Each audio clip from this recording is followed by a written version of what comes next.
All right, greetings gamers and welcome to the 132nd live stream from the MisfitGamerStudios. I'm your host Vortex and this is D&D Discussions. Today we have another community submitted homebrew. This one's gonna be from Des Marsama. It is a background called the Swindler. Ooh, thank you so much for another subscription, Big Dungeon. That is so awesome. 3 months in a row. I am so humbled by that. Thank you so much for being around so long. Sometimes it's hard to remember that we've actually been going along that long, but then again, with 132 live streams, you know, it's bound to happen. Thank you so much. I appreciate that. But yes, we have a background called the Swindler. I'm really excited to do this one. This is going to be the first background that we've done from a viewer. We have done several backgrounds before. I wanted to check in on this because I do not have Kagi in the studio with me, so I had to do a little bit of this research ahead of the schedule. But I wanted to take a look at this real quick and look at excuse me, and I wanted to take a look at what we've actually reviewed so far, and we have done excuse me I've done 6 backgrounds so far. I don't know, do we have Des in chat? I did ping him. I don't see Des in chat yet. I did ping them on Discord, so hopefully they'll be here. I wanted them to hear this, but yeah, so we've done 6 so far, or no, I'm sorry. We've had 6 submitted. I've reviewed 4 so far. So I have done 4 backgrounds so far, all of which have been from D&D Beyond. So we haven't had any submitted by the community yet. This will be the first one done by the community, but out of the 4 that were submitted on D&D Beyond and that we reviewed, this is part of our high-low series. They are the monster, the miner, the pirateer, and the courtesan. And this is how much Des is gonna have to deal with, because 3 of them got 1s and 1 of them got a 10. So technically Des has to deal with an average of 5. You missed the courtesan. Let's see, when was that? I don't even know when that was. We haven't done a high-low in so long. When was this? This was posted 6 months ago. I did the courtesan 6 months ago during a high-low series. And yeah, that's hilarious. Actually, yeah, I guess that was more recent than I expected. I thought this was much longer ago, but this is actually relatively recently in terms of like the setup and everything. So yeah, if you want to go check that one out, that is D&D Discussions episode Homebrew Review High-Low Backgrounds, posted, let's see, when was that? It doesn't give me a date. It just says 6 months ago. Oh, there we go. Ah, there it is. That is the episode. If you're so inclined to go check it out, that is the previous episode of that one. But that, so Courtesan, Pirateer, and Miner all got 1s out of 10. And the monster got a 10 out of 10. So we'll see how well Des does. It's a, you know, a pretty big spread for that bar, you know what I mean? Oh, let's see. Oh,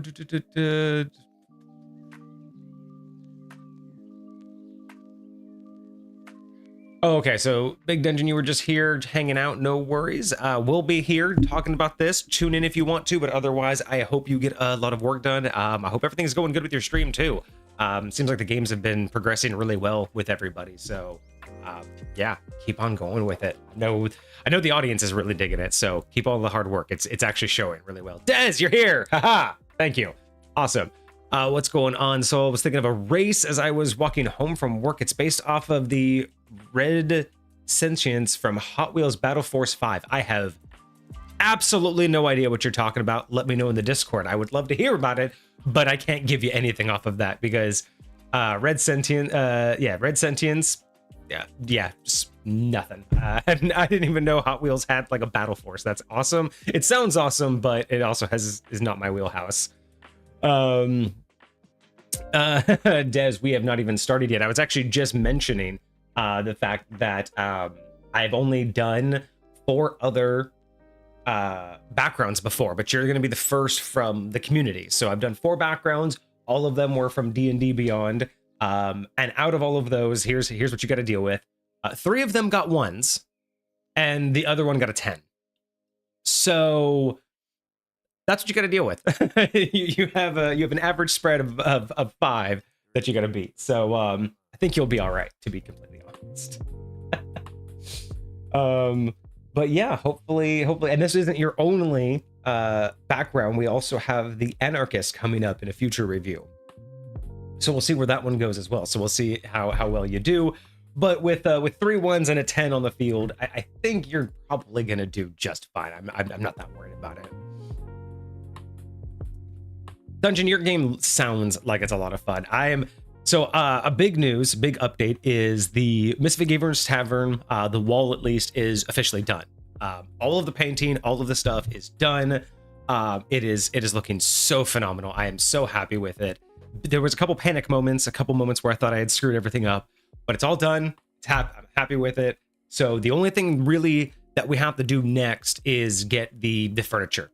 So I have the actual bar in mind. I have to look for a actual liquor cabinet or liquor shelf to go behind the bar for all of my stuff to display, the actual bar to make drinks. And then next year, probably around March or April, we will officially get the gaming table / convertible pool table. So once we have all of that, I'm hoping that by then I will have everything that I need done and ready to start gaming back there, so we can actually bring High Point onto stream. But it's going to be a couple months, but at least it's going to let me prep, because we haven't gamed on that kind of scale in a while. So I want to get prepped. I have a couple new tools that I'm going to be using, and one that I'm really hoping will actually be beneficial for you guys is what's going to be nice is over the next couple months, while we're getting ready to start gaming in the tavern, I'm going to be compiling all of the notes for all of the gaming sessions that all of my players have gone through. So this means all of the notes and all the gaming session notes and everything, the background information for the Old Gods campaign with Vixie and Kage as Olo and Safia, all of the campaign notes for Vixie's main campaign, which is Ness, all of the notes for Kage's main campaign, which is Davd, and well, I guess primarily just getting those ones done. And then I want to also get some notes for another group that you guys probably might not see on live. I don't know. It would be really cool. I don't know if they'd be interested in being recorded, but I do have another gaming group called the Faction 5. I really want to get their notes all collaborated. And technically I do have a couple other characters, of Vixie's that we might go over as well. But I really want to get the old gods and their main characters figured out, and maybe the Faction 5 figured out. Not only do I want to get all of that done for, my sake and being able to, get back into those gaming sessions and be able to possibly bring them to you guys, but I have found some really unique tools that's going to allow me to build all of that out as it is in the world of High Point, both, because everything exists in the same world. So not only being able to plot out where these people are, but when these people are in terms of their gaming campaigns, and the way I'm going to be able to map it, I should be able to actually share that with you guys. So once we start gaming, if there's ever a point where you have a question about a character or a certain, piece of history of that character or of a certain campaign session, this tool should actually be able to essentially develop a searchable, somewhat of a wiki, I guess it is, that will be able to be accessed and have interconnecting links.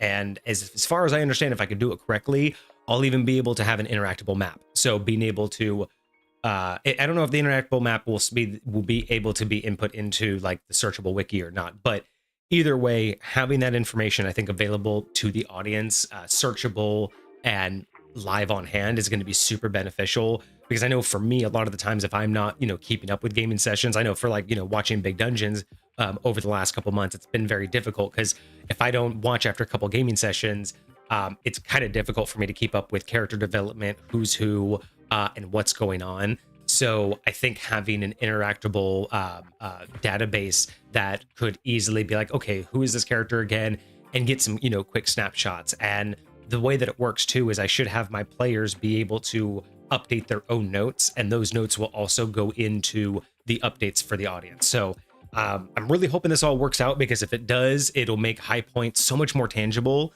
and I think it'll make me a lot more comfortable bringing it to the live stream, because right now my biggest concern with bringing it to the live stream is just presentation. There's so much in it that I put so much into it that I want to present it in its best light. I mean, my gamers know, but it's going to be a lot harder to represent that when you're not gaming in it and not experiencing it on a regular basis. So if that all works out, I think that's going to be, a huge boon to the experience. And on top of that, it'll make the audience more interactable, because they'll be able to, point things out over time, and, maybe they'll be able to make clues, and they'll be able to kind of keep up with the players in terms of like the strategies and the puzzles and the intrigue and the plot line and all the things that I'm throwing out there for them to figure out. I'm hoping that it's kind of a, let the audience play along too. Even though they're, instead of just listening along, they'll actually be able to have it all at their fingertips. So we'll see how well that works. I will keep you guys updated in the Discord if you want to know more about that. Let's see what's going on in chat, guys. Yes, Soul, give me anything that you have. I'm really curious about just in general. I might just Google the Hot Wheels Battle Force in general. It does not sound like my thing, but it sounds interesting enough to just want to know what that is and where it came from. So I'll probably check that out. What's going on, Hecate? Yeah, the hairstyle. Thank you. Yeah, I obviously I shaved up and cleaned up today, and did the sides and everything. So usually when I do that, I also actually fully wash my hair and do all the product and whatnot, and nice it up. So I usually don't put it up in my ponytail for a couple days afterwards, but it just so happened to be on a stream day, so wow. Whatever. I mean, honestly, I never used to care so much about how I was going to have my hair on stream until we developed the emotes. And then once we loved the emotes so much, I'm like, I kind of want to make sure that's kind of like the most often representation that I have. So I do try to keep it consistent mainly for that, because obviously it's like, you know, the representation. Souls struggle to accomplish something meaningful and fail spectacularly, like you are doing now. Good job. Thank you. Yes, good job for me for failing at words. That's what's going on. Hello, Aki. How are you tonight? All right, so you sent 2 pictures. Thanks. I will check those out. Yes, Lucifer, that is what I'm looking at for developing all of that for the new High Point campaign. I just started looking into it, and I want to see if I can make a interactable version for chat, because that would be really nice the way that it puts everything together. I should be able to make, I'm hoping, 2 separate versions, one for all the players and then one for chat. And if I can do that, depending on what it actually allows me to do, I think that would be really fun. And then I might actually be able to add in gaming with chat with that as well, because that's another thing that I eventually want to do with High Point, is actually be able to run a gaming session, not just with players in chat and like actually have people play, you know, like in Discord and have them create PCs and everything. But one thing I really would like to do is actually run a gaming session live on stream and then have you guys be able to play in chat, because that's what I really want to try to do, is figure out like how I can interact with you guys in chat. And I think having some sort of database that has some background notes, especially during those campaigns, would also be beneficial, because as chat grows and changes, you know, from one session to the next, it would be beneficial for anyone who wants to participate to, say, be able to click on a link and look at what's happened before and keep up with what's going on. So they're not just, you know, making random decisions, but they have already, you know, they can kind of keep up with the storyline based on what's happened in the notes. So I'm really interested to see how far I can take that. But yeah, it looks really interesting, and I'm really hoping that I can put all of that together. It's going to take quite a bit of customization as far as I've already touched with it. So we'll see how it goes. But I need something to do until the tavern's done. So I'm trying to, you know, figure out what projects I can set myself on until we're actually ready to game and get it all set up in there. So wish me luck. I will keep you guys updated in the Discord about that. Okay, good. So we have a brief explanation. Excellent. Thank you so much. So Hecate, you're using World Anvil. Excellent. Let me take that quick note. I will take a look at World Anvil as well. And we'll see what we can see, what else that they offer. Something. Normally Kage would be making this note, but he's not here. How dare he have a personal life? What am I writing? World Anvil.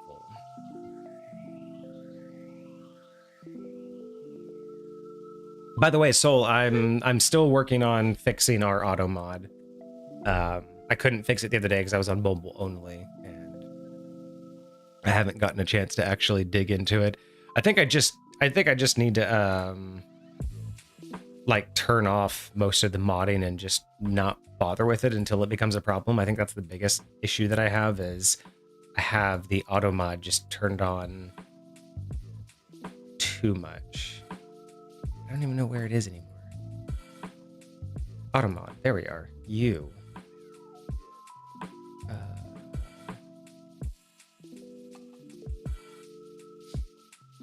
Let's see. How...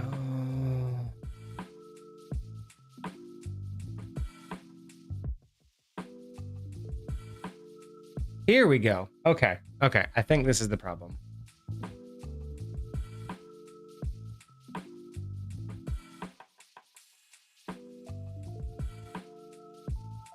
Okay, you know what? I think I'm gonna fix the problem. I can always change this later.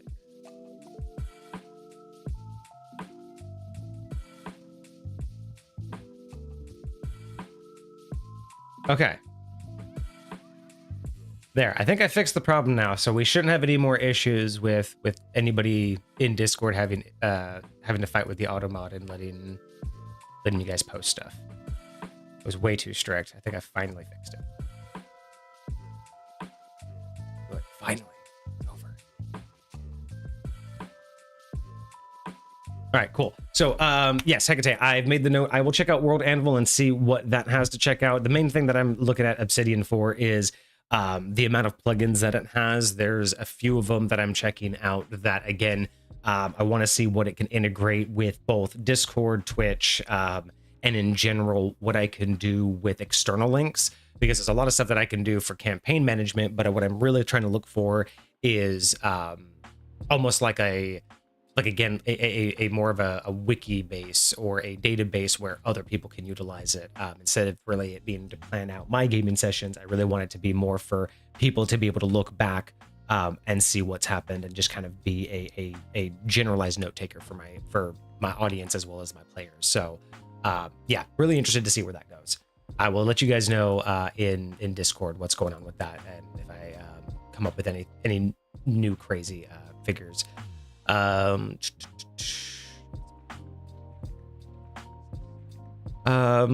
Collective, I don't know if I understand where pop culture one shot came from. I know that's an idea that we have, but I don't know if you're just trying to bring that up, but I don't know what was that response to.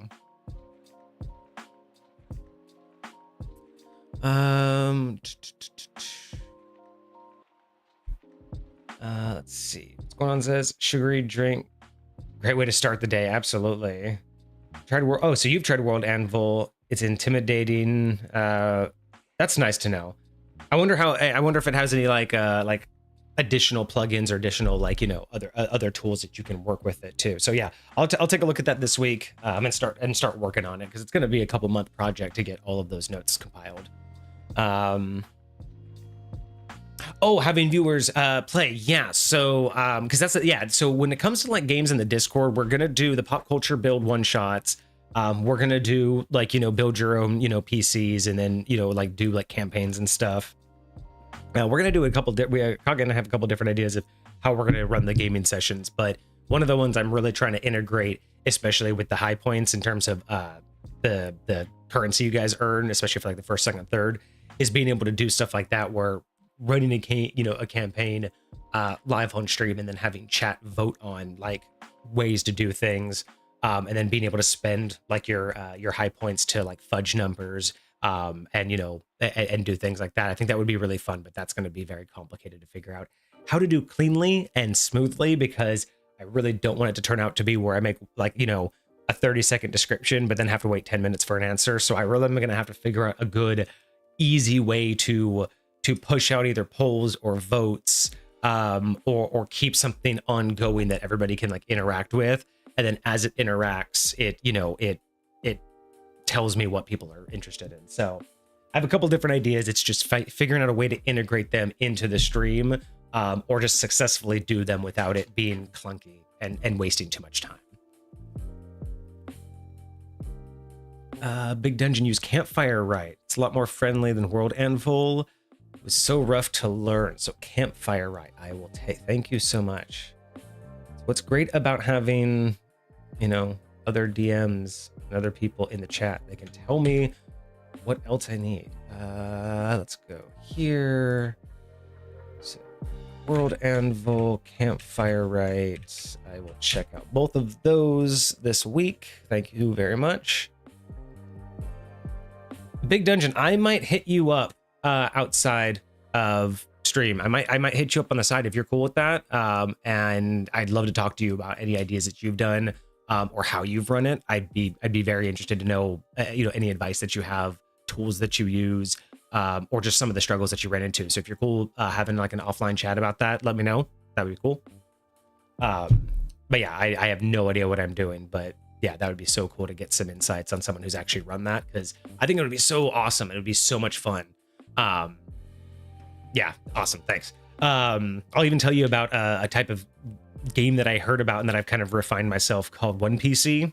It's kind of a unique one. It's more fun to play like live with friends, but I also kind of want to see if I can adapt it to stream. But it's basically a way to have multiple people play one player character, and essentially they all fight for control, and only one of them can be in control at a time, but they all have their own things they want to do. So it's like throughout a game, like basically essentially the gameplay is like throughout one day or a week of this person's life, there's multiple parts of them that are all trying to do stuff and all trying to gain control at different stages of the day and week.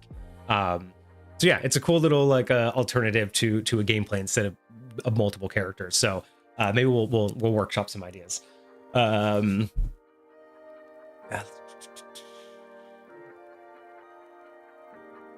Okay, so yeah, World End Vol figure out. I'll take a look at Campfire Right.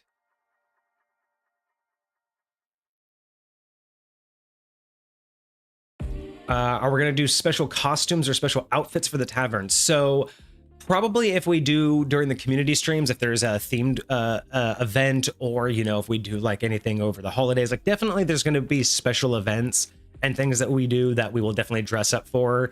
But as a standard, no, we're probably not going to do any kind of formal like, you know, costumes or anything else like that. It'll probably be more specific to the actual campaigns. But what I am looking, excuse me. One thing I am looking into, though, is I do need to get a much larger selection of gaming and geek-related shirts. I only have so many, and I told myself a long time ago that would be a good thing to have for the stream, is to just, you know, have like a selection of those kind of shirts. But, you know, after so long, I've realized that I need a lot more. So, by the way, if anybody knows where you can get nice, high-quality graphic tees that have, you know, just a variety of basically game-related stuff, let me know, because it is so difficult to get a graphic tee that actually feels nice, and I don't want them just because they have a graphic on them. I actually want to be able to wear them and be comfortable, because it's a big deal for me. So if you know anywhere, let me know. I could definitely use some more stuff for stream. You guys have seen what I've worn. It's basically just anything game or nerd geek culture related. I'm cool with. Printify, so you can choose your design and t-shirts.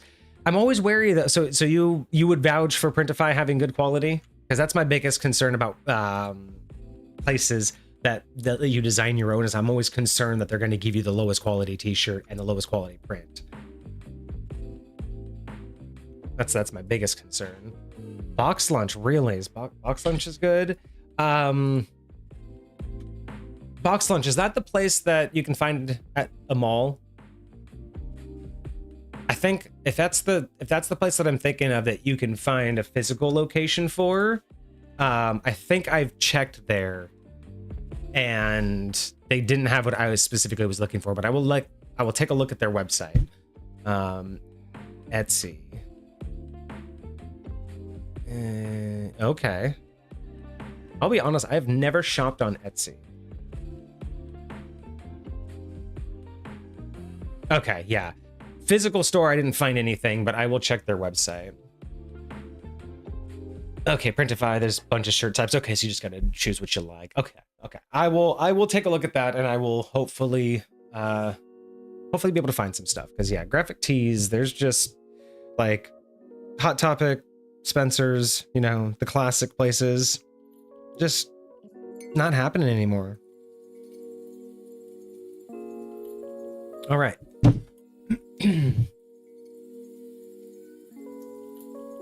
By the way, y'all, the new series on TikTok that I'm doing, based on nothing else, is actually going pretty well. I don't if any of you are on TikTok and haven't checked out our account yet. It's MisfitGamersStudios, as we are everywhere else. If you are on TikTok, please check it out and let me know what you guys think of the new series. I post, you know, throughout the Monday through Friday, I post one a day. And it's just, you know, basic question, you know, based on nothing else. It's usually based on an alignment, background, or class. And it's a simple question of just, you know, which class is, you know, best at XYZ, or which class would do ABC, things of that nature. You know, I think one of them was, which class would brew the best cup of coffee? Which one drinks the most water and stays hydrated, right? So if you guys are interested in that, it's just a new project that I'm working on to try to actually generate real TikTok content instead of just shorts. So if you guys like it, let me know, you know, drop some comments. I know Soul Collective has already been in there. Didn't even realize I was chatting with Soul today. but yeah, definitely, you know, if you guys like it, let me know. And if you guys have any ideas of questions, let me know, because I have probably about 50 ideas right now, but I definitely need to keep this going, and you know, 50 is only gonna be for the next month. So Got to start planning for more content. But yeah, just want to let you guys know, if you are on TikTok and you haven't found us yet, we are there.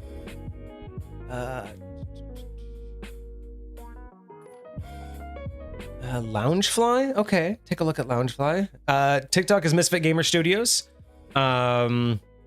It's also in our link tree as well. All of our socials are on our link tree, so if you want to find us there. But we should be Misfit Gamer Studios everywhere except for X Twitter, and on there we're Misfit Gamers ST because Studios was too long for our username. So it's the only place that we're not Misfit Gamer Studios.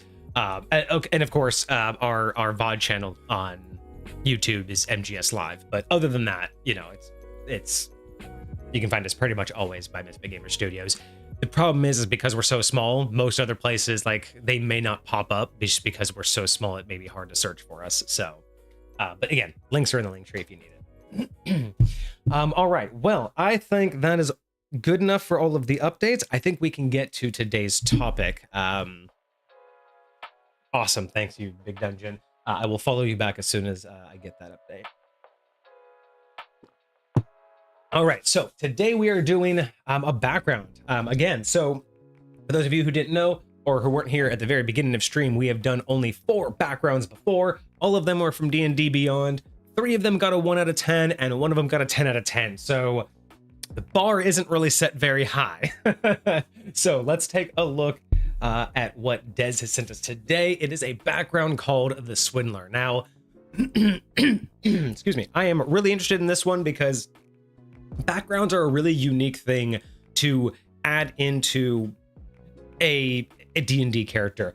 I know that they haven't been really encouraged very much as far as my experience is when building a character. They've always felt very optional. They've always felt more of a, hey, if you can't think of anything else for a character, here this is. But I feel like that's a problem. I feel like that doesn't do backgrounds justice. Because like we've talked about a lot in terms of alignment, in terms of classes and subclasses, basically in terms of everything that we've talked about on this stream before, when it really comes down to what it means to build a PC, everything that you do, everything that you add to it builds a piece of that picture, right? They're all pieces of a puzzle. None of them are one facet of a character. And while none of them are, well, I want to say none of them are absolutely necessary. You know, obviously a class and race and things of that sort are necessary. But when you look at things like, you know, some people might not believe like, you know, choosing an alignment or choosing a background is truly necessary. But at the end of the day, your backstory will tell us what your background is. Your actions and your decisions and your views on how things should work in the world will dictate, or at least point us into the direction of what your alignment is, right? Like these, it's interesting because these things, when chosen, I feel like when people look at them as overly optional, they're looking at them as boundaries. They're looking at them as, you know, here's the only thing you get to have from it, when again, it's more of, if you have an idea of the character, those are going to be things that are just naturally going to come up. You know, unless you're creating a 5-year-old character, if your character has any age, you know, unless you wanted to create like, you know, let's say like, you know, a 16-year-old adventurer, you know, something very young, who's like just leaving the house, who didn't have a chance to have a background, and you didn't want them to be, you know, nobility or anything else like that, then it's easy to kind of justify why it doesn't help or make sense. But just like anything else that you want to bring to the table, every little piece that you put into building that PC will give you a motivation in every situation, and it'll give you a mindset into how that PC and how that character is viewing the world and experiencing what's happening through the plot points and through the storyline, and get an idea from their point of view. And you know, while some people may not enjoy gaming that way, which totally valid, I know for when it comes to Kage and I, we look at that as a way to really get into character and get away from the metagaming, right?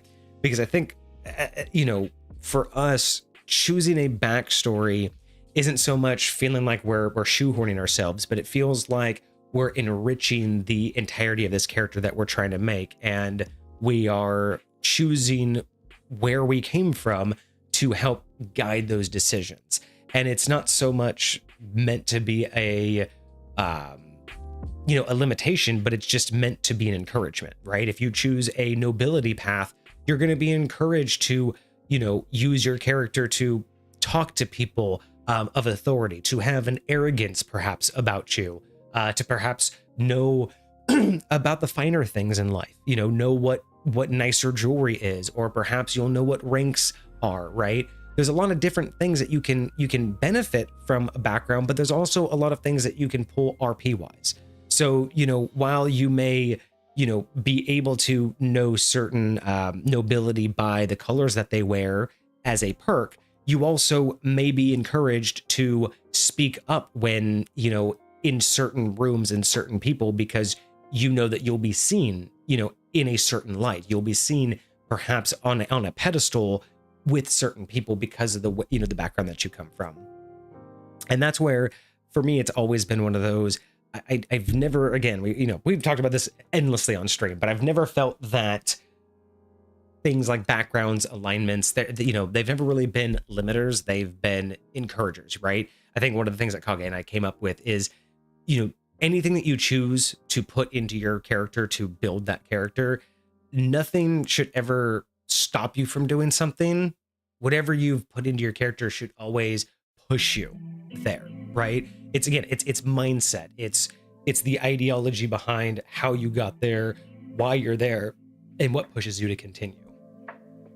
And yeah, so really happy to see a background, because I feel like they've not been given enough love. I feel like they've been given too much of a sideline, and that they're really introduced as a, if you can't think of it, here's these options. But I feel like that's not fair enough, because it's almost like saying that these are pre-generated like backstories. And I think that that's the problem. I think that they're, in at least in my experience, and let me know in chat if you guys feel the same way. Thank you for the hydrate.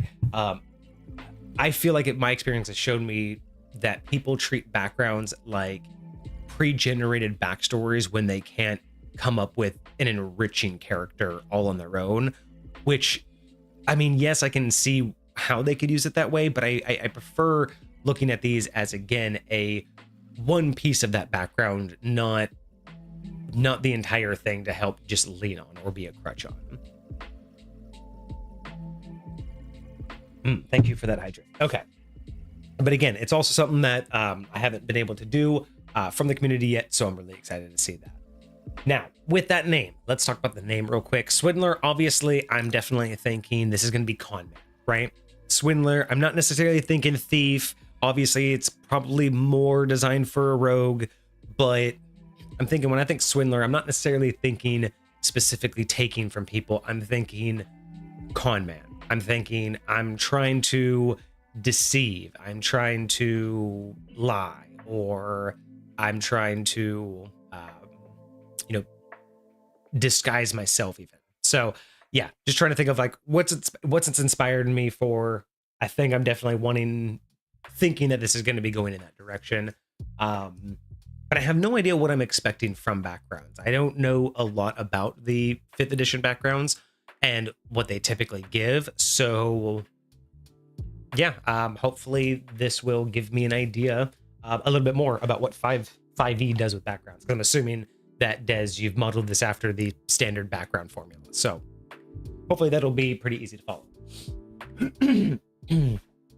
But that's enough of me talking. Let's get into it. So we have the Swindler. All right. So as for the description, in the labyrinthine alleys and bustling marketplaces, one can find those who have mastered the art of deception and thrive on the edges of legality. Ooh, I was potentially right.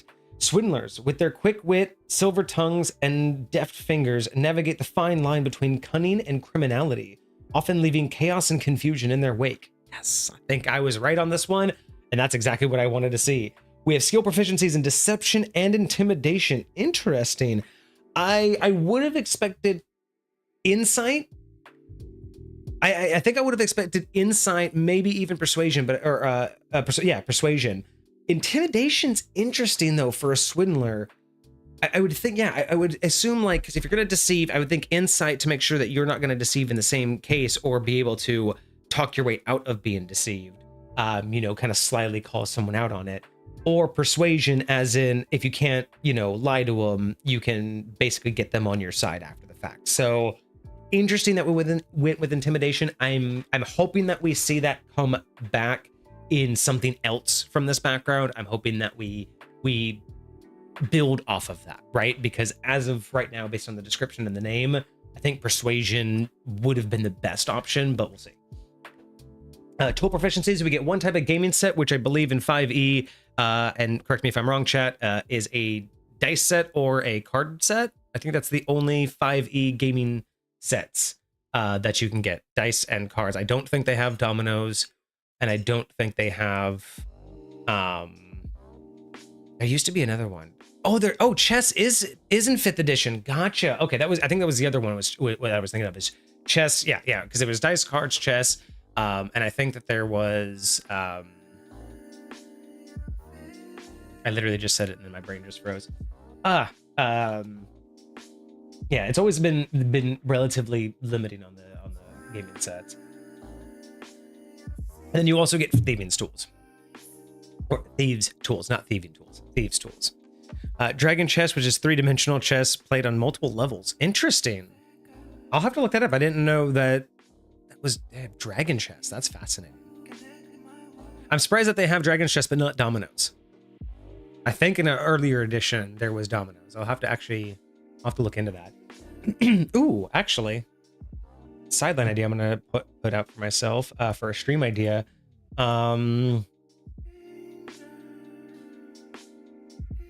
History of toolkits.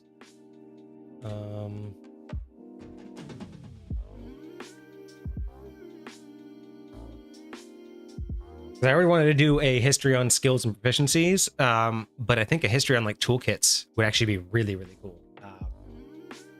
Yeah. Okay. Cool. Thank you for the idea. Let's go more on the languages. Obviously, you get no languages for this background. Well, I don't want to say obviously. I'm assuming that that means that there is a background that would give you an additional language. I guess that would make sense, that if you had a certain type of background, that you had enough experience to be able to gain, like maybe one extra language of your choice or something like that. So, okay, that makes sense. And then equipment, a set of weighted dice or marked cards. Okay, so there's your gaming, your tool set. So you get one gaming tool or gaming set, but you also get a fixed version of it. And it's dependent upon which proficiency was taken. So a set of common clothes, a crowbar, and a pouch containing 100 GP. Interesting that you choose the crowbar, because again, when it comes to the Swindler, yeah, but what really would make much sense? Because I mean, rope really wouldn't help you either. You don't have the proficiency in disguise kit, so a disguise kit wouldn't really matter either. You know what would be really awesome? It's only 10 out of 100. I said 100. My bad. 10 GP. You know what would be really interesting as a homebrew equipment, because I don't think this piece of equipment exists in 5e right now, but what if you had, like, for something like this, for this kind of a background, or for rogues, what if you had a piece of equipment that was like a bag of counterfeit jewels? And, if you made a proper like deception check, each jewel could be worth like, like 1d20 gold or something like that. Like you could swindle them for like 1d20 gold, or something like that, if you were able to do the right checks. That would be interesting, because there, again, you have these, like, you have the gaming sets, and then you have the, the weighted dice or the marked cards. So there's obviously a area that they understood that would benefit from this kind of a role play. So having the ability to have also counterfeit something, I think would be really interesting to add to the toolkits. But as for the crowbar, I'm having a hard time thinking what would be better than the crowbar. It just seems to stand out as odd, but I really don't know what other equipment would actually work. I'm sure if I had the list in front of me, I probably could just pull it up, huh? That would probably be easier than trying to think about it.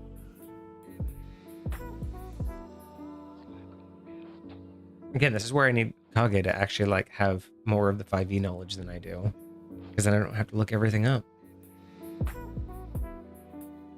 So where's some basic equipment? Is there...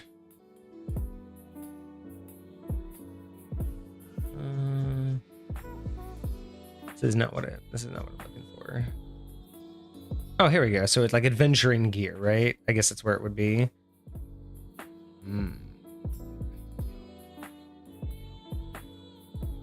So taking a look at like some of the other stuff that it could have been, could have gone with a backpack instead of a crowbar. I could have seen a backpack.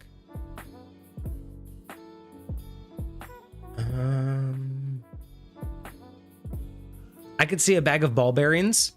I mean, you are a swindler. You might have to get away. You might have to run away from somebody. So a bag of ball bearings, that, or it could be used to, I mean, if you could role play a bag of ball bearings quite a few different ways. A bell would be interesting, but not quite what we're looking for here. A book, but at the same time, a book's pretty useless. Maybe a journal. You can consider it a journal. I'd even go with caltrops. Again, if you're a swindler, you might need to get away. Caltrops could be one of those things that could be helpful if you ever get caught. Pocket sand. I could be down for pocket sand. Ooh, like, oh, here we go. Clothes costume. I could see a costume going for this. Since you're a swindler, you might want to dress up like a shopkeep or a cook. I mean, I'm kind of thinking Hitman terms here, but you know, a costume I think could be really interesting, or fine clothes, you know, because you want to appear like nicer than you are. So giving them fine clothes out the gate, could be really interesting. Oh, a pocketbook of like phony business cards or fake references. I could be down with that. Like, yes, some way to like kind of, you know, forge documents, or well, no, because that's a proficiency, because I think the forgery kit's an actual proficiency. Yeah,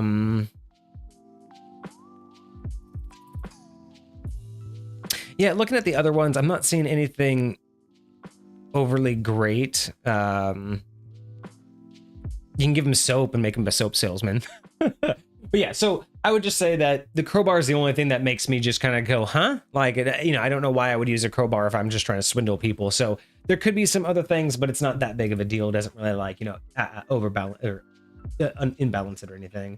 And then, yeah, the intimidation, I think persuasion may have been the better choice, along with deception. But let's get on to our first feature. So our first feature, a fence to sit atop. Your means of income isn't always easy, and sometimes in your need, your means of income isn't always easy, and sometimes you're in need of someone that can take valuables off your hands without raising suspicions. I mean, absolutely always need a fence. This person can take high valuable items from you and give you a more than modest sum after the finder's fee, of course. So it's going to be a small yield, or, you know, they're going to take a small bit off the top. But of course, that makes perfect sense if you're trying to, you know, do items that may cause suspicion, raise suspicion, or if you're in a remote area where there's not going to be your standard, let's just go to the nearest, you know, merchant. This person comes in the form of a fence. In any city you visit, a person who provides funds in exchange for valuable items and can sometimes offer you rare items for a fee. I really like this. I was actually really hoping for this. When I saw a fence to sit atop, I was kind of hoping that this was the direction that we were going to go. I think that's fantastic, because I think this is a very, I don't even say underutilized. I'm pretty sure this is, as far as I know, I haven't seen this used since like really early on D&D campaigns that I played. But the idea of giving people counterfeit items, giving people illegal items, items they can't just sell anywhere, items that if they were to just try to sell anywhere would raise a lot of suspicion or raise questions, or putting people in places that they can't easily sell items. These are situations that I really like to play and put people in High Point. I think it's a lot of fun because it breaks the monotony of get the treasure, go to town, get the money, right? Adding the role play to trying to figure out how to get rid of the treasure, I think is great. And having a background that basically says you can guarantee that, that's awesome.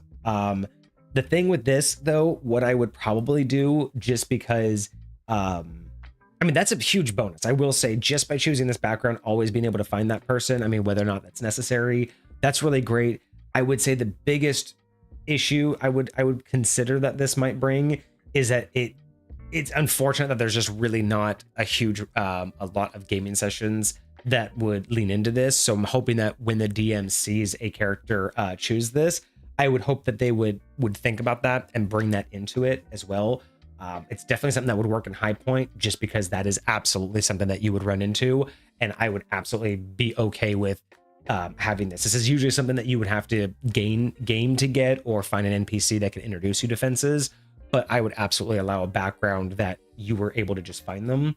I might put in High Point, I might put that this feature does require a roll, and that would just be more or less a roll for, depending upon, how, rural the area is, it would be a difficulty of finding them. I mean, most places, if it's a big city, it'd be like a 99% chance of finding them.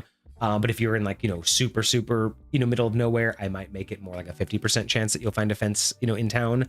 And then I might also, use that roll to also scale out how good the stock is, right? So if there's a 99, if you're in a big town and there's a 99% chance of finding one, so there's a 1% chance of not finding it, I may make the roll of 2 to 10 the highest quality fence that you can find that has all of the rare stuff and pays top dollar, because they can sell it for top dollar. But if you rolled like a 90 to a 99, or to a double lot, then you then you would just find the most common standard fence, the one that's basically like you just need to offload it quickly, and it's the crappy stuff.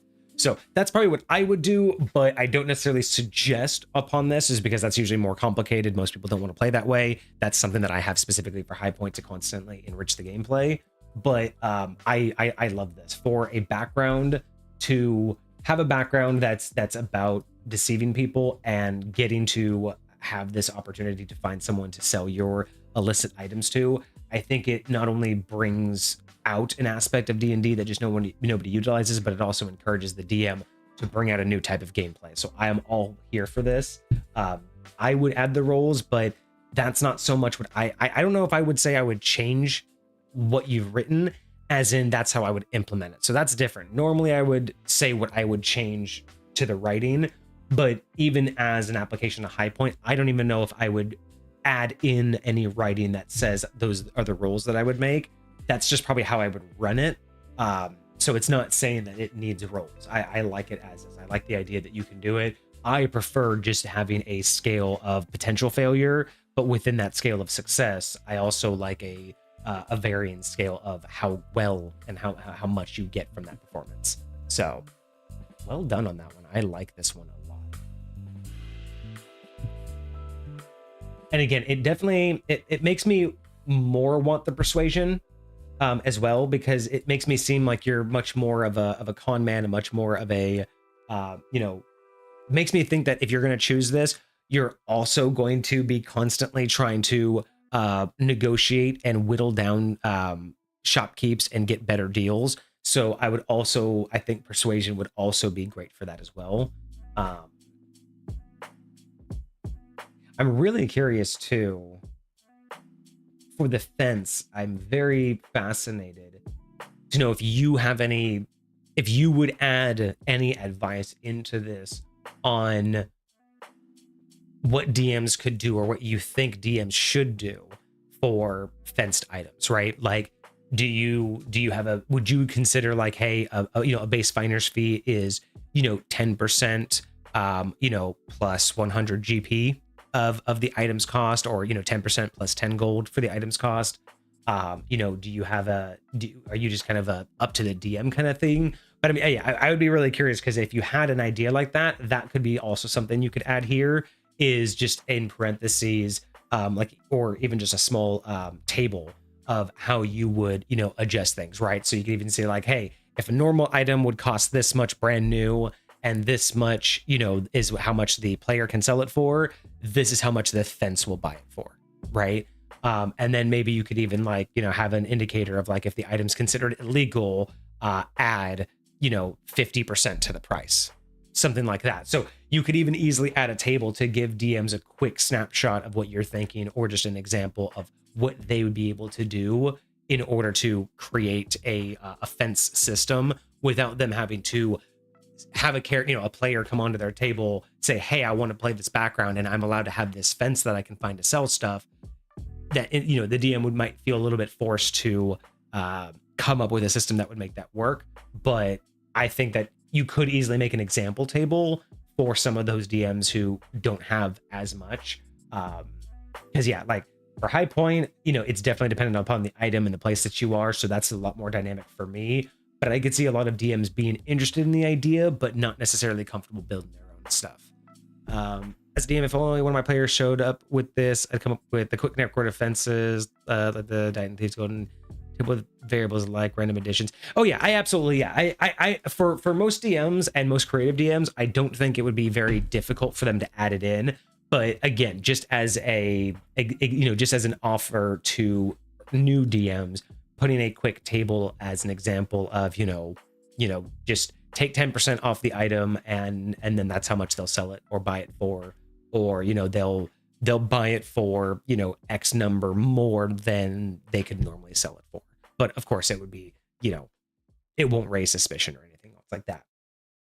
But yeah, no, I am all for being able to develop that in a backstory. That's normally in High Point what I have to do, or what a player would have to do in order to get something like this, because players have gotten things like this before. This would have to be during the player's setup phase, where when they're creating their character and they're creating their backstory, if they had this enriched backstory where they're saying that this is what they used to do, and they grew up just trying to make money by just flipping things, so they'll buy one thing, go sell it somewhere else, and just do that and hustle, I would absolutely allow them to ask for like a free feat during the character creation process, saying, hey, as a freebie, can my character have like a bonus, or something to find someone buying my items even if the shops won't. That is something that normally a player would have to come up with on their own and develop through their backstory. So I really like the fact that this is just flat out right inside the background, because it fits so nicely. And then you go into building a Swindler character. Interesting. So Swindlers are typically interesting. There's typically bards, not rogues. Okay, I still see that. I still see it. It makes sense, but interesting that you chose to have the bards over rogues. But I guess the silver tongue kind of concept. You want them to have that charisma base, not necessarily that. And that's probably what it is, isn't it? It's you want the charisma base, not the dexterity base. Because if you went rogue, even though it, role play wise, it would be a rogue doing this, the problem is they would be more dexterity. Whereas if you do bard, you're more likely to get a charisma with your deception and things like that. Token Enter, I would refrain by initializing class identities in the text. It causes not only confusion in the class identity, as well as seems restricting to the character. Might not be restricting, but you have incentivized it into one particular class. And yeah, I don't necessarily disagree with that. I mean, yeah, restricting a background to a class. Yeah. Let me continue reading. I could see why that could get confusing. But again, it just really depends on how the person reads it. So they're typically bards and might have any subclass. Those looking for a quick coin, finding themselves in too deep with the wrong people, or merchants that have fallen from the legitimate path are part of the archetype. Swindlers have a deep network of people who both purchase and obtain goods for them. When making a Swindler, work with your DM to build a backdrop of character that would allow you to your character operate. Okay, so that's all good advice. I would just say that, yeah, with the rest of how this reads, I don't know if it really necessarily needs this, because this would, I think, be best decided by the DM. You know, if an individual DM, like for me personally, right, in High Point, I don't know if I wouldn't necessarily say this is class limited, but I could easily see some classes that I would have to really work with a player and be like, really explain to me why that's working. Like, for instance, a bard with this background, I mean, a barbarian with this background, right? If I had a player who says, I want this background, but I want to be a barbarian, again, not like I'm just going to have a hard no, but they're going to have to really sell me on how that works, right? And again, it's not so much that you can't do it, but it's just I want to know the logic behind how does a swindler and a barbarian, how does that background and that lifestyle come about, right? Because that's my biggest thing, right? For especially with my players is, if I'm going to make an enriching story and an enriching world that you interact with, all I want to be able to understand is how you came about in the world. And this is, again, part and partial. I do this because I want to limit how min-maxy people get, because I run much more of a story-based campaign and much less a mechanics-based campaign. So I try to stay away from the min-maxers with this, but it's also to just make sure that, again, people are making a character that can actually be played, because there's a lot of times I've had people make cool concepts, but then when it gets into like the actual role play, they have things that either contradict or just don't work, and eventually they're working with a character that has a lot of cool mechanics, but they don't know how to play it, and they don't really necessarily know how to role play it, or things just feel clunky. So again, wouldn't necessarily say I would limit this, but I would definitely have to make sure that the player has a good understanding of what kind of character they're running if they wanted to do this with almost any class. But that's how I would run it. So I kind of agree with Pokenighter, maybe just removing this one sentence just for the sake that that might be just something that every DM would have to decide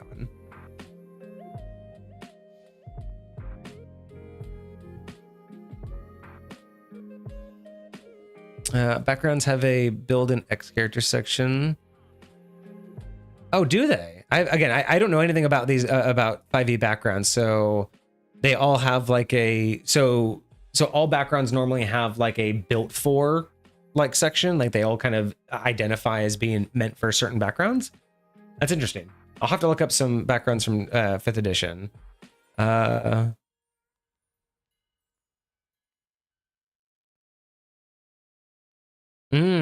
a good point, Pokemon. Yeah, too. Like, you know, yeah. It would definitely be up to the DM to figure out how the fence works with that class, right? Like if it's a cleric, it could be someone in the church that, you know, only that person in the church deals with those type of divine artifacts, right? So that would make more sense for that type of background. So I could definitely see it working with almost anything. Some of them I would probably just ask for a little bit more of a description. But otherwise, yeah, this isn't too bad. Let me take a look real quick. No, I don't want to put up a folder. I just want to see if I can pull up like a different background from 5e, just so I can kind of take a look at like an example of what they do. Okay, so let's look at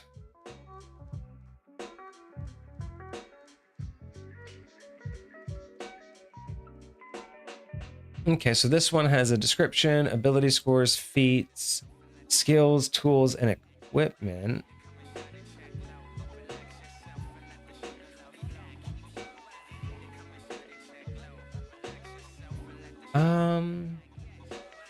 So that one technically, I mean, Acolyte technically indicates, can't look at that one. I need basic. No, I'm not really. at least for on D&D Beyond, they don't seem to have anything that indicates like classes, criminal specialties. Suggested characteristics. Okay, so there are some that seem to have a little bit more like suggested ways to play it. I just haven't been able to find one that has a suggested class. So that just might be dependent upon the individual and the DM. But a lot of them do have like suggested characteristics, additional features, defining events, things of that sort. So yeah, I can see why adding a little bit more extra extra details. Oh, I got a posture check. Wait, a good idea.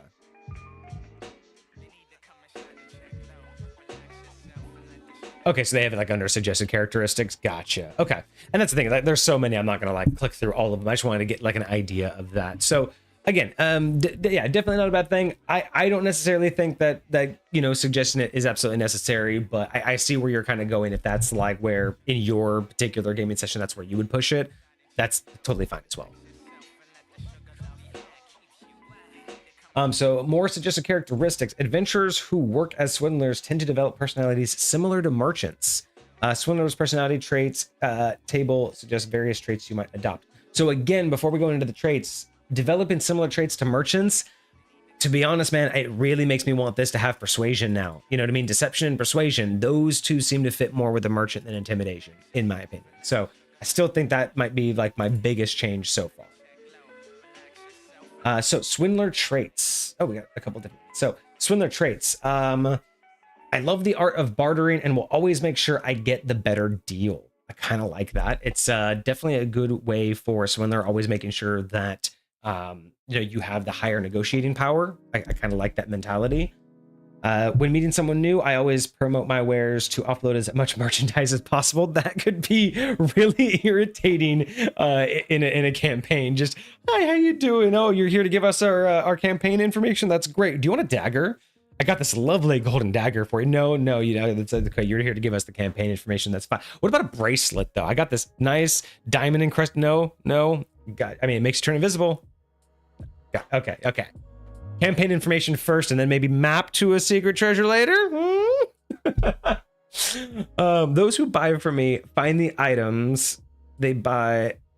Those who buy from me find the items they buy to mysteriously disappear not long after.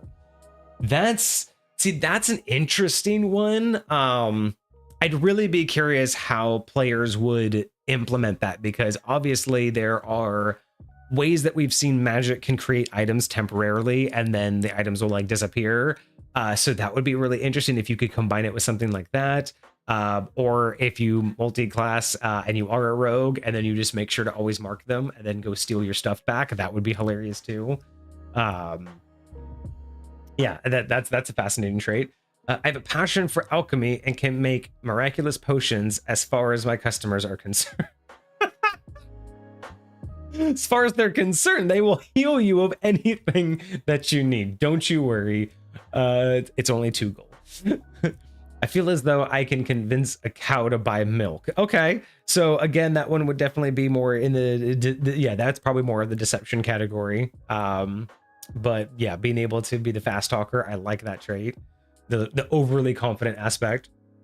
And I'm I'm paranoid of nearly everyone of secretly being guards or those I have wronged looking for revenge. That right there would be such a fun trait. That would be really interesting to kind of play, to just like have that like nervous character who's always almost just like the I guess it would be like having imposter syndrome for your PC. They're just always hoping that the next person they talk to isn't someone that they've already screwed over, because for them it's just one thing after next. I do agree with you, Poking Under. That one definitely feels more like a flaw, being so paranoid. Yeah, no, you're absolutely right. That is definitely more of a flaw. I like it. I really do like that being part of a character, but I think a flaw does make more sense. Because it doesn't really, yeah, it like convincing a cow to buy milk is definitely more of a personality trait of confidence, whereas being paranoid is definitely more of a downside. But I do like that idea of playing a character that has that aspect to him. Oh, and then we get, oh yeah, and that's interesting too. Another thing that you could also do with this is either expand it and either add a couple more or make a different list of potential flaws too, because flaws are always fun to add. And this one would be a great way to kick it off. What are some other flaws that we could do for a swindler? Because these ones, you know, love of bartering. A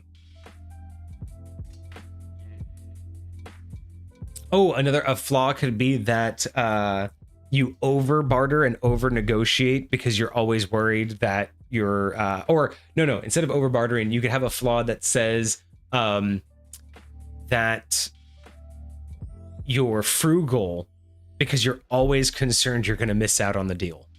So like you could have a character flaw whereas you always negotiate stuff, but you also rarely actually buy a lot of stuff, or you don't buy a lot of stuff all the time because you're always assuming you're going to get a better price at the next town. So that would be the flaw. Is just no guys, look, the next shop it'll be cheaper. Trust me, the next shop. No guys, look, the next town we don't need that sword right now. The next town it'll be cheaper. Promise you.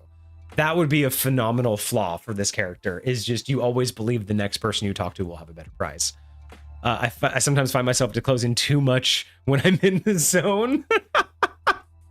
So kind of just like, this is a beautiful sword, you know, it's only got a little bit of rust on it, but don't you worry about that rust. Look, this is a phenomenal sword. It has seen so many battles. It has literally seen the fires of hell. It may have gotten a little bit brittle, but that's not important, okay? It survived the fires of hell. I kind of like that. Just, you give too much information overselling it. I spend more time telling about my wares than actually Oh, that is such a good one. You spend more time discussing them than you do selling them. You just like, oh my God, that's such a good item. Like, yeah, you know, I got that here and this is the great thing. And this shaman, you know, made it and it's so beautiful. It's like, I wonder, yeah, I would be loving to take that off you. And if you really like that, you would love this item over here. It's like, oh, well, I'll buy both of those items. Well, I mean, if you like that, let me tell you about this. It's like, by the end of it, they're just like, I gotta go. I wanted to buy, but no thanks.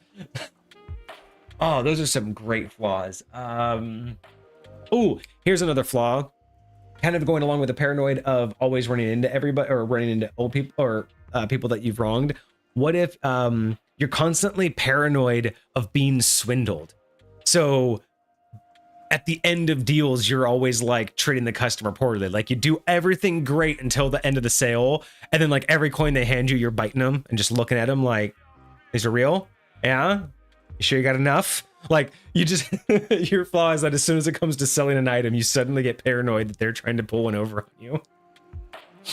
Okay. I really like that. I think I could have a lot of more fun with this than I thought. So yeah, definitely when Des gets back, my advice would definitely be add some flaws because I think flaws on this character could be a lot of fun. They would just have to make sure that they play well with the traits. But we also get trinkets. So when you make the character, you may roll once on the Swindler trinkets table, and instead of one of the trinkets in the player's handbook. So this is the starting item that you would get, but you get specific starting items. So let's see what we get. Trinket number 1, many vials of innocuous liquids labeled as various places. Interesting. So again, innocuous liquids. So that's kind of going along with what we saw previously, where you can make potions. As far as your customers are concerned, I often stutter in my speech with my customers. I fear they doubt every word I say. Oh, that's hurt. I feel that one. That could be, that's messed up. That's like psychological damage for the player to just run with that. How do you role play that? You know what I mean? Like, oh man, that's some emotional damage role play right there. That's what I need. I need the emotional damage alert to in my payments. All right, so yeah, so the innocuous liquids, I get that one.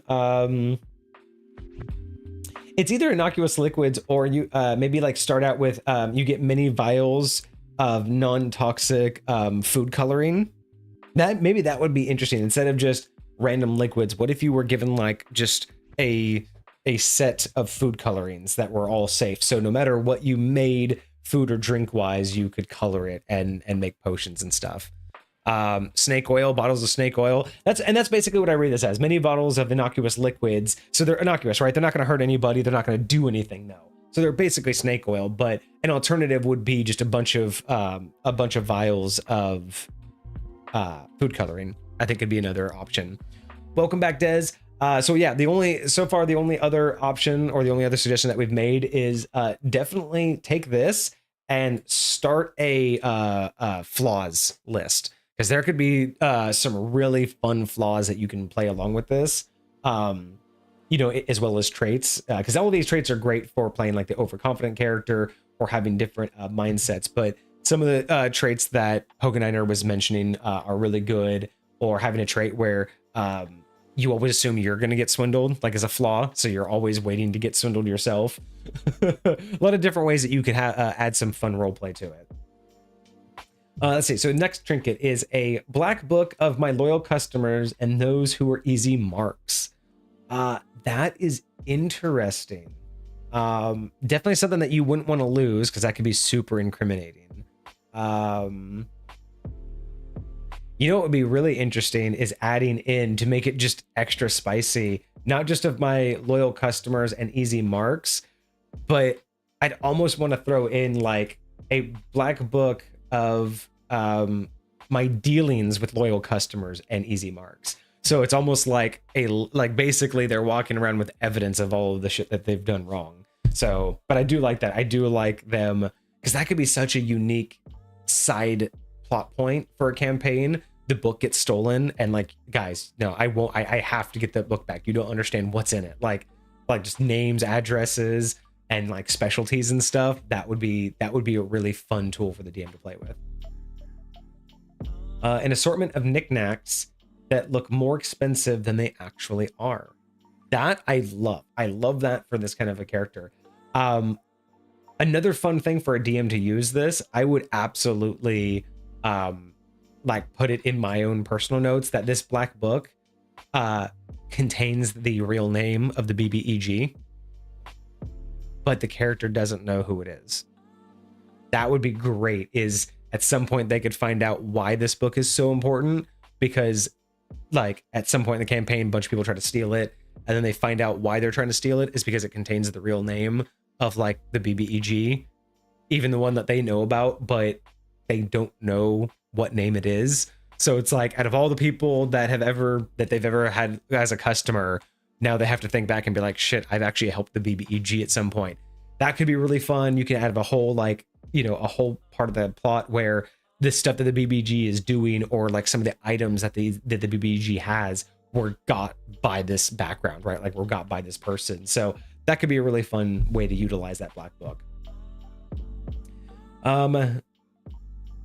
A bullion of fool's gold that has no real value. I like that. I totally like just having like some, I mentioned before in the equipment, having like a thing of fake gems. So I kind of like having the idea of being able to like pawn that off as long as you could, talk easy.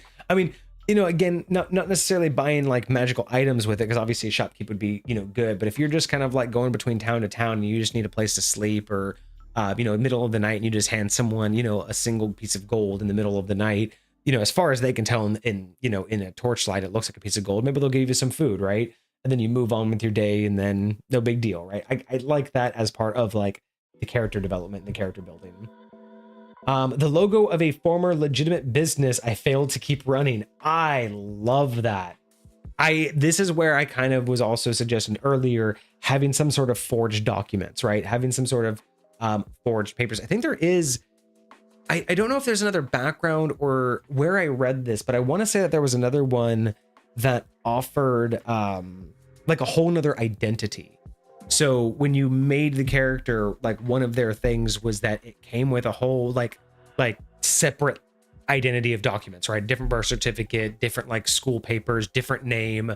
And it was basically just like the character had an entire other optional identity that they could have. I don't know if that was a subclass or not. I'm trying to remember what it was, but it was a long time ago that I had checked that out. But it sounded really cool to just be able to have a character that at any point could just revert to this entirely other, identity. Just sounded kind of cool. So I do like that of some sort of forged documents or something that you could do, that the further away you are from, the origin, the more legitimate it looks, right? And then the closer you get, the more people realize that that isn't a real phone. And the final one, a wanted poster of myself that I have autographed. That is phenomenal. I love that.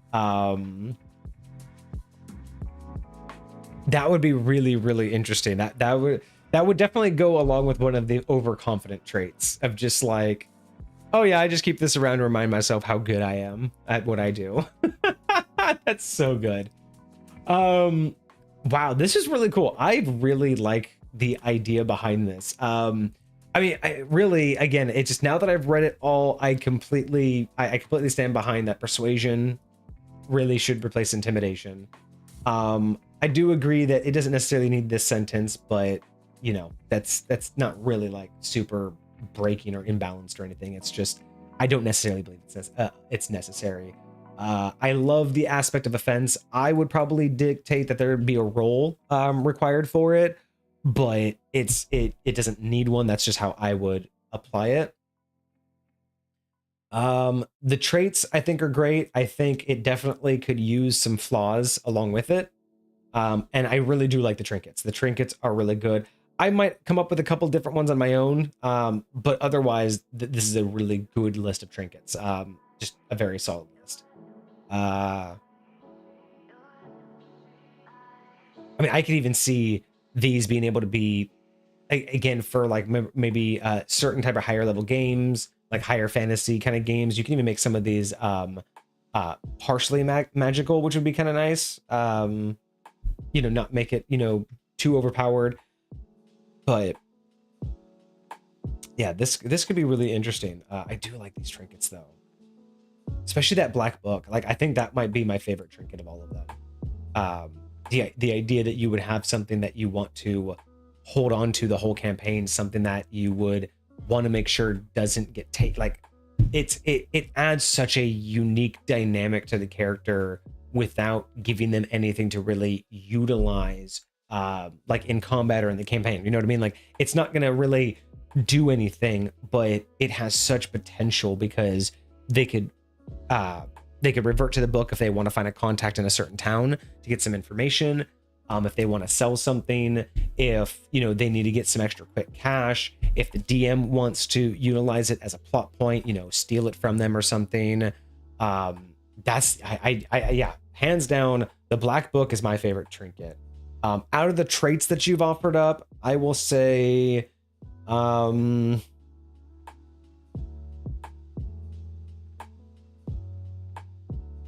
it's hilarious that I feel as though I can convince a cow to buy milk is absolutely hilarious.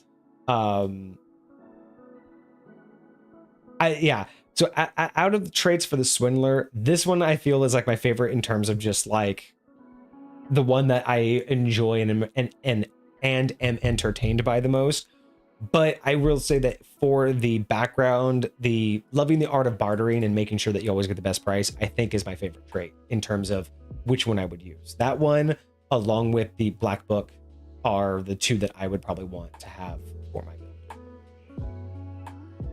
And then a list of flaws. I think having a list of flaws would be very beneficial. Other than that, well done.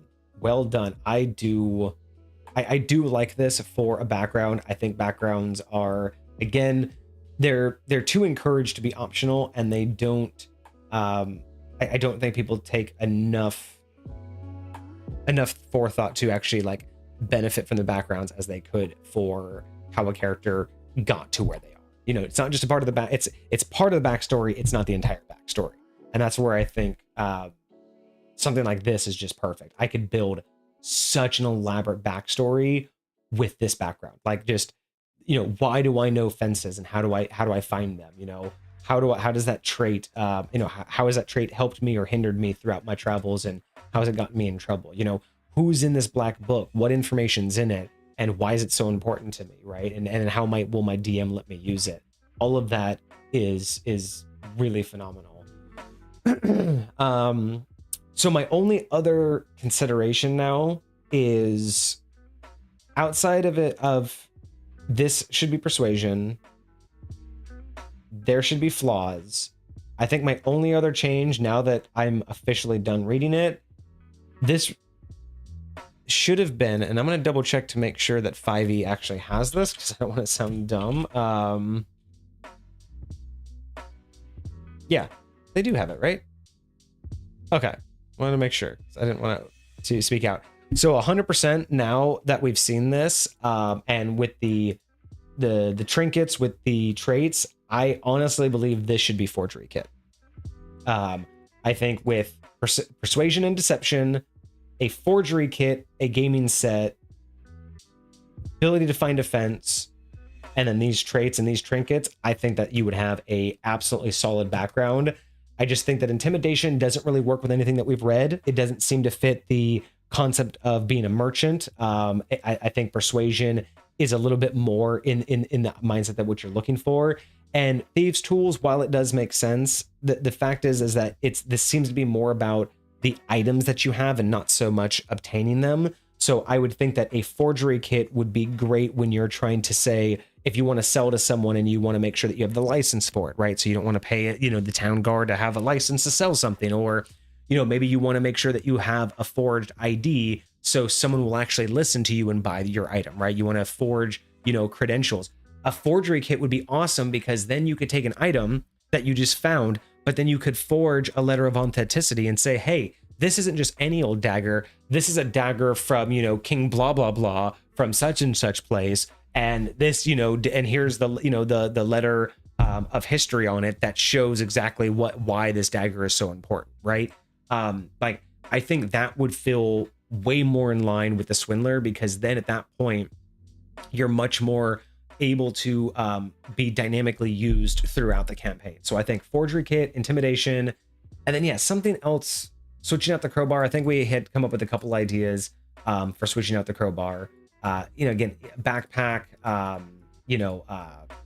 honestly, now if you're going to do a forgery kit, doing like parchment and a quill and ink, you know what I mean? Like having parchment, papers, quill and ink, in order to be able to utilize your forgery kit and be able to, write receipts and things of that sort. I think would go a lot further with his background. But still, beautifully written. Definitely makes me want to. It definitely inspires me in a way, because it reminds me a lot of how I try to get the backstories enriched by my players by giving them not necessarily always freebies, but by giving them some extras when they go above and beyond in their backstories and when they really give me something to work with. So I really like this. I think this is awesome. There are a couple of things that I would change, hands down, the skill proficiency, the tools, I think are the two that come to mind the most. And then I'd just like to see some flaws. The flaws aren't necessarily a big bad thing, but I would like to see some flaws in here. But otherwise, it's really well done, and it does make, I do really like it. Yeah, Des, I think it's gonna get a 9, man. This is good. This is really good. It could be better. As is, I wouldn't use it exactly as is, but like I said, there's very few. I would literally just flip that. I'd probably flip that to parchment and paper, and then just, I don't necessarily do flaws, because I just pull that out of the backstory process. I just work with my players and just figure out, based on the backstory they told me, we can work on some flaws ourselves. So you don't need to worry about adding that. But yeah, other than just these 3 items, I think are really just the thing that would lock this in for high point. And that's not really a balancing issue. It's just more of a, what makes sense in my, my headcanon. So yeah, I think a 9 out of 10 is absolutely deserved for this. So hopefully that is what you were hoping for, or, what you enjoy. I did very much enjoy it. I hope you enjoyed the review of it too. Very excited to actually go through this. I am really excited. Your other one, the Anarchist, I'm super excited to go over as well. Again, backgrounds, I just think are something that have not really been a big focus for a lot of people. And so I'd like to change that. I would really like to get to a stage where we can start getting people to think more about their character builds. So that is going to get a 9. But yeah, very, very fun to take a look at. Thank you so much for sending that to us. I am pulling up your average right now, by the way. So,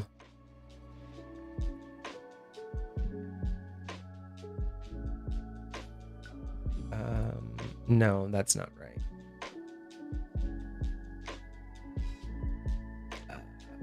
You know what I have to do that. Boom, there we go. All right, so Des, you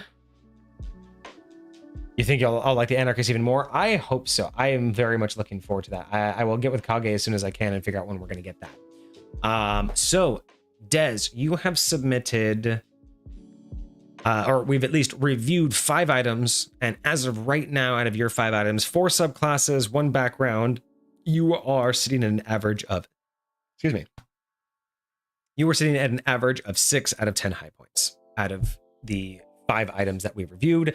And I think that you have several more items on the way, actually. Let me take a look and find out. Yep, you have another 16 submissions that we haven't gone through. Several races, a lot of races, actually. 11 out of 16 are races. Then we have a spell, another background, 2 subclasses, and a main class. Oh, that's right. Oh, we haven't done those, and oh, that's right. We have. I forgot your bride and the Oath of the Groomsmen. So we'll. I can't wait till we get to those. I forgot that you had submitted those. I'm looking forward to that. Those sound crazy. Let's see. What is the average high point of all?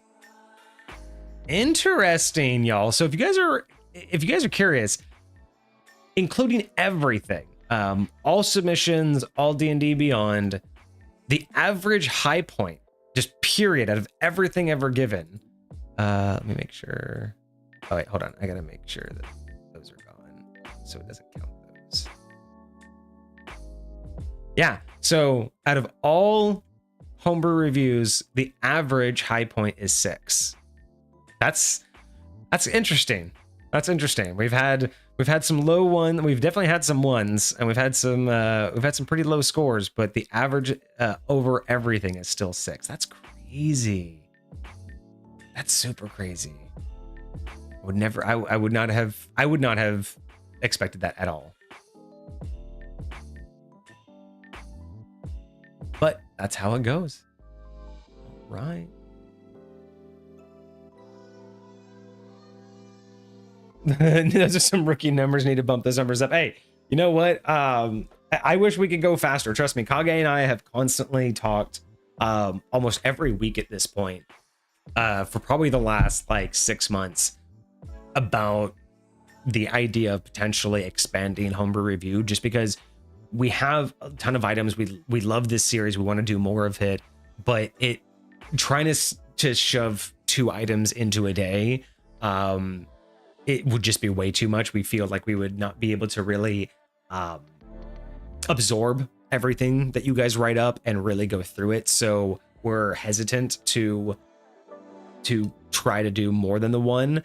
Plus, it's also nice because, yeah, we have our, we have some time frames that we like to hit in terms of the stream. But honestly, once in a while, it is nice to get something that's, 5 hours long. And once in a while, it's nice to get something that's only going to take us an hour to get through. But we have always talked about expanding homebrew review, and yeah, it's just one of those things where we want to get through more of it. Like, there's so much good stuff that you guys have sent us, but we just can't afford to do that right now. It's mainly just time frame, like, with regular jobs and careers and just everyday life, doing anything more than twice a week is just difficult for us right now. But I will say that if we do expand to like another streaming day, either during the week or multiple times, every other week or something like that, it's most like homebrew review, like our homebrew reviews are definitely top of the list for if we were going to add a whole other day, because we do want to do some of our other special series, but we're really enjoying doing those on the community streams. So we're kind of thinking that if we do an extra day, it would probably just be more homebrew review, because this stuff is great and y'all really seem to like it. So we want to keep that up. The bride. Oh yeah, the bride and the groom one. I'm really curious to see how those roll. I think those got put on hold for a second because we weren't sure how we were gonna do them, but I think Kage figured it out, so he just hasn't put them into rotation yet. Oh, you haven't finished the subclasses for the luminary class yet. You know, I think we just have the subclass. From what I see, we have the. Let's see. What does he have on here?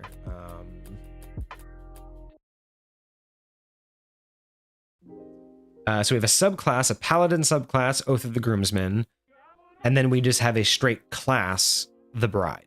So I think that's a sublets class, but I don't think we've, yeah, and those ones we haven't gone over yet. I don't believe. No. So really curious about those. We have so much. What else do we have? Actually, how much? I have to actually see how much we have in stock because I have not. So Kage deals with everything in terms of homebrew review, so I don't ever look at the sheet that I'm looking at right now, which is, as far as I know, this is the entire list of everything that's been reviewed and everything that's been submitted to us. And where are we at? So we just did that one. How many items do we have left? Or at least how many items has he prepped?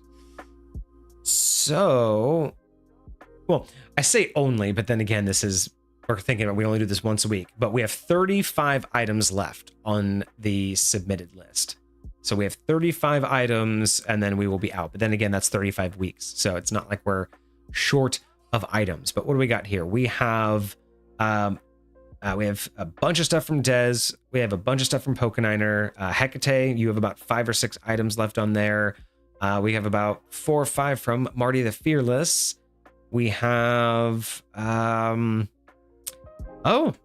Cosmic, we are out of your items. No, we have no. There you are, you were hiding. Cosmic, we only have 1 item left from you. Only 1 item left, and that is Chronicles of a Forgotten Age. That is your re-review. And that's it. So we are going to need some more from you, Cosmic. Can't run out. You can't let us run out, man. Let's see. When did we do... Yeah, Chronicles of a Forgotten Age. Originally got a 7 out of 10. But you've submitted it now for a re-review. So that's your next item. So yeah, well, I got 1 from Cosmic. We have, what is this? 8 from Pokeniner, 15 from Dez, 6 from Hecate, looks like 3 from Marty. And that's it. So yeah, keep those submissions coming, y'all. We will definitely keep them intertwined or keep them coming and moving in and out. So we have a bunch of subclasses. We have a bunch of races. I think talking with Kage, we might be shuffling out some. I mean, we've done so many subclasses before. I think we might be shuffling out some of the subclasses for a minute and trying to get some of these other items like these races. We have a couple creatures submitted by Hecate, so those will be really nice. So yeah, we're gonna try to change it up a little bit and get some variety in here because we have some things that we've been sitting on for a minute and I'm very interested in. So.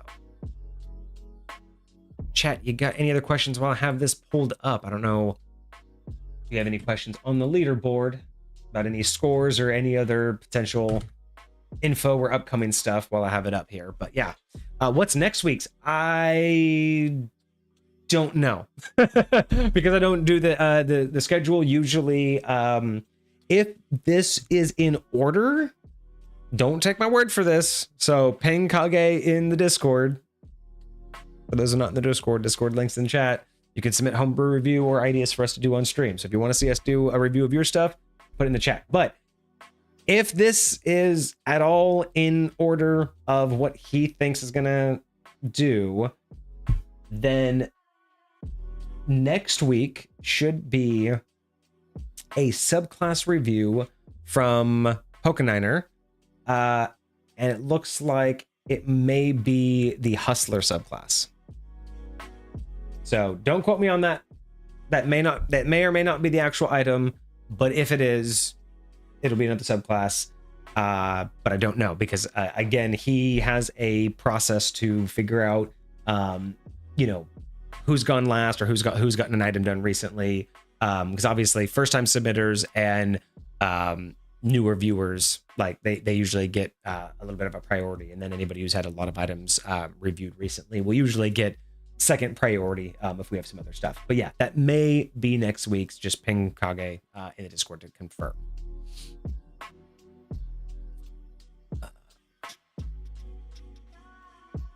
All right, Des. Well, we're pretty much done. Have a great night. Thank you so much for joining us. I hope you enjoyed the review. We will be back on Friday, as always, for some more deep dive information. But hey, have a great, fantastic week and go enjoy your food. And realistically, I guess with that, we are coming up to the 2-hour mark. So I think we will probably just kind of start closing it up. I really do appreciate everybody for showing up for the review. This was fun, but sometimes it's nice to just have a shorter day. It's been a very long weekend. Got the back room done, so the tavern wall is complete, just waiting for the furniture. We got a lot of work done in the backyard as well, so things are going great. It's just taking a lot of energy out of me some of these days. But yeah, I think we'll call it here. It's been really great. The topic for this Friday, I think I'm teetering between a couple ideas because Kage will be back, and I know that we wanted to talk a little bit more about the leveling process because we just did a history of leveling, and we didn't really talk about like the concept of like what is leveling, so we might do that.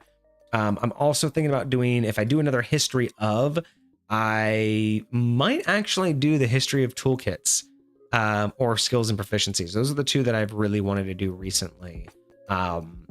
But yeah, it might just be us just open to chatting about leveling. And the last update I will give you guys before we go is that this week I will have probably tomorrow. Tomorrow I will have the polls out for the November community stream and what you guys want to see. So keep an eye out in the Discord for the community stream polls. So you guys can let us know what you want to see. We'll let you guys know what the dates are, and we'll get all of that prepped and ready to go. If you guys want to join the Discord and don't have the link is in chat yet again.